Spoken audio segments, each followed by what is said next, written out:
Okay, so if we take problem number 1, 3x plus 1 quantity squared, and we expand it all out into 9x squared plus 6x plus 1, I take the derivative, and my derivative is 18x plus 6. No big deal. I could have also attacked this with product rule, and I would have ended up with the same thing. You know, I would have had a 3x plus 1 times a 3, and another 3x plus 1 times a 3. So I would have had a 9x plus 3 and a 9x plus 3. So one way or another, whether I hit this with a product rule or I expand it and I take the derivative of each individual term, derivative is 18x plus 6. Okay. Woo, come back here, notes. In problem 2, would definitely be a little bit more complicated to do product rule. I could, after I maybe rewrote that, it would be easier to do a product rule with 2 terms.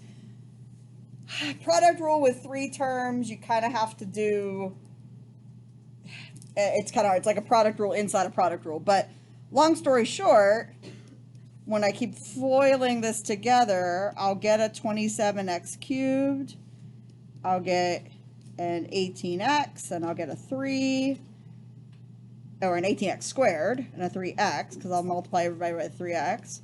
And then I'll get another 9x squared, and a 6x, and a 1. So all together, something that looks like this.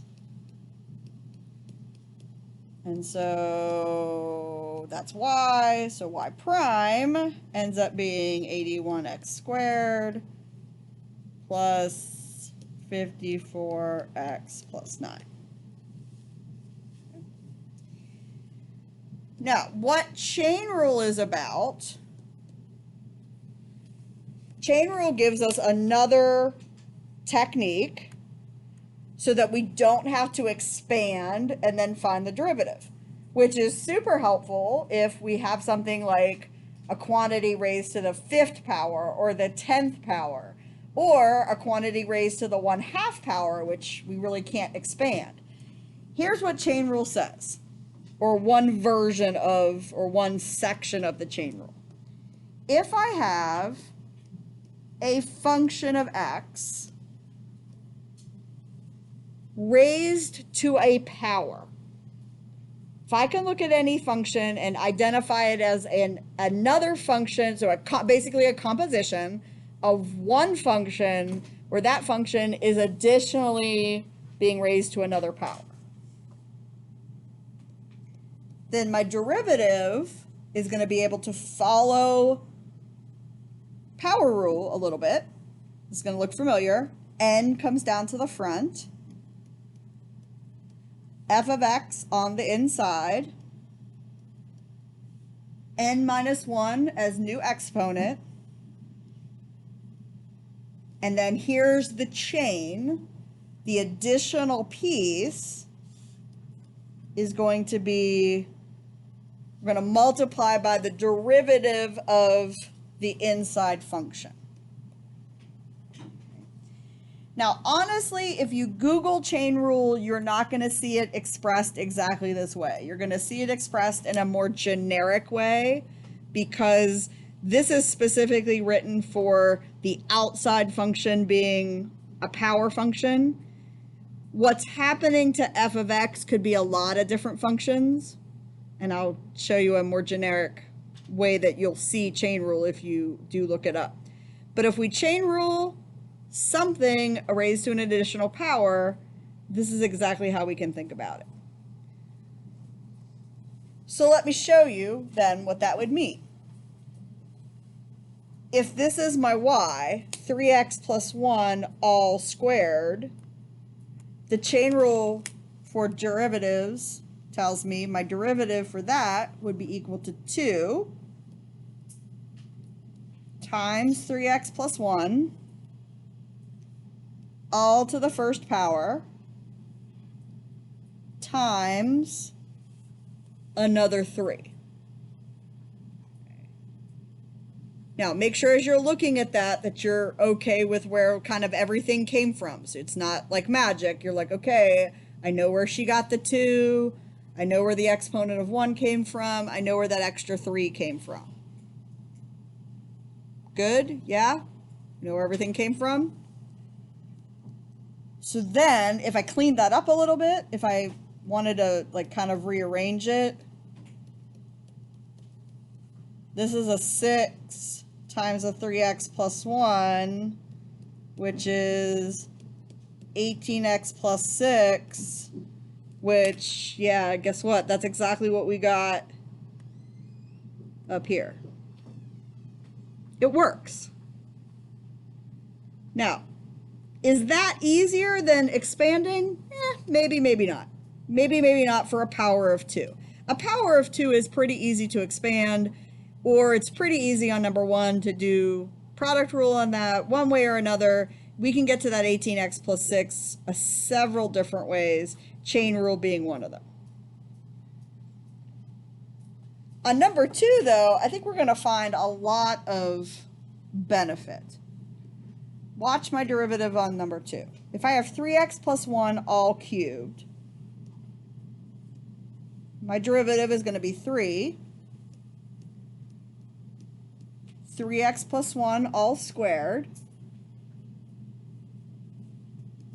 times another 3.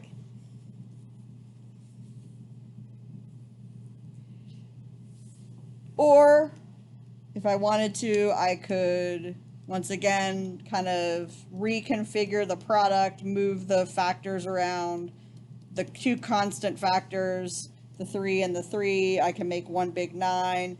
Now on this case, I have to be a little bit more careful if I want to do more simplifying, because I've got this guy squared. I can't just pull this 9 in.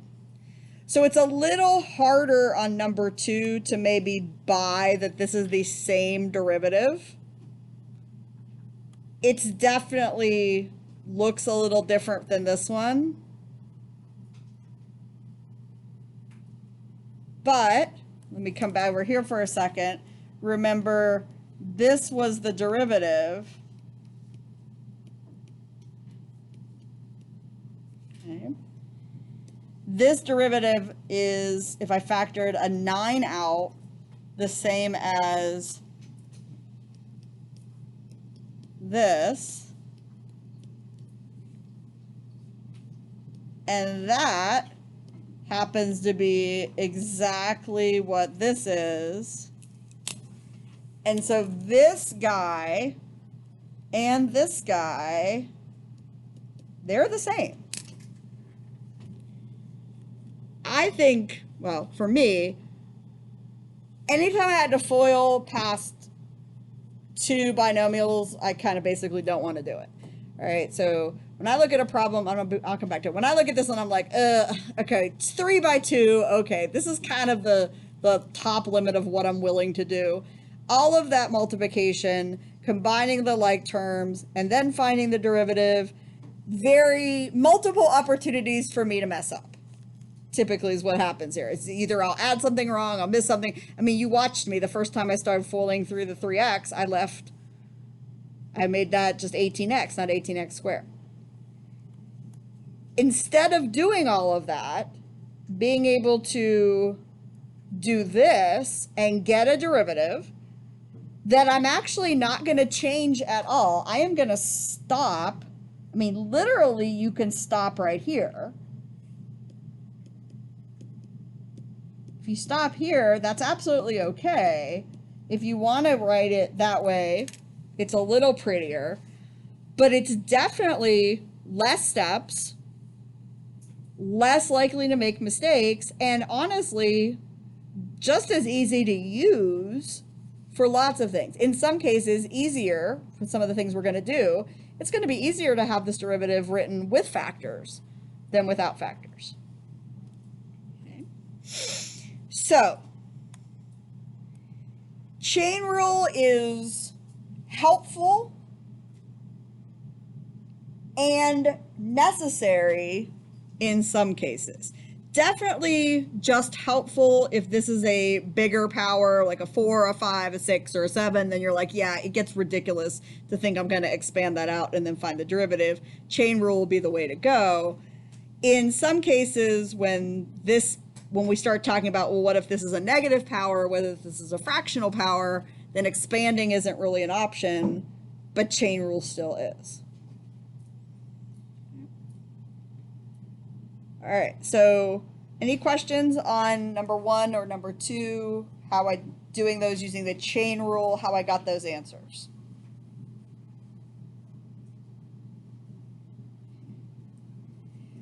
Chain rule derivatives, just like product rule and quotient rule derivatives, are not always pretty. Totally fine to kind of leave it in a little bit of a mess. Quite frequently, a big piece of it is raised to a power, so you're not going to be able to distribute things into it. You may have some extra terms that you can combine, some factors, but other than that, usually you end up with some expression to a power. Okay. All right, so several different sort of practice levels here. So starting with 1 and 2, kind of like what we just did, see if you can write the derivative for those two using chain rule.